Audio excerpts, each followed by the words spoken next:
at this place in history. We're at the old UVM Athletic Park. This is Steve Perkins from the Vermont Historical Society. Hi, Steve. Good morning. So what happened here? Well, this was the original baseball field for the city of Burlington. And, as you can see now, it's a trucking depot on busy Riverside Avenue. But back in the day, this is where everybody came to see baseball, sometimes football, any athletics, UVM, city of Burlington. What was it like back then? Well, the trolley line went through where Riverside Avenue is right now. The railroad line went on the other side of the park. So people generally used public transportation or walked, and they could show up and see a baseball game really anytime during the summer. The Vermont Historical Society has some artifacts from back then. What'd you bring?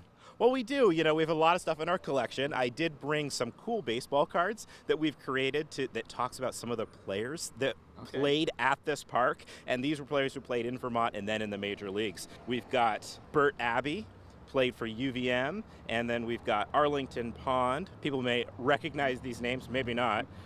Gene Dubuque, Ray Collins, so Baseball Hall of Fame player.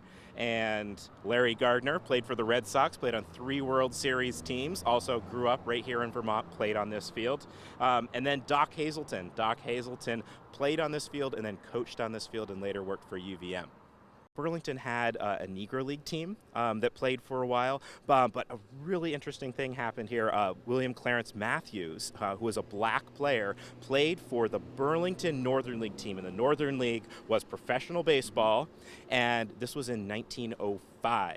And of course, he was the only black player playing in professional baseball at the time. He was playing right here in Burlington, right on this site. All right, and you also brought another very interesting artifact. What is this? This is a 19th century baseball.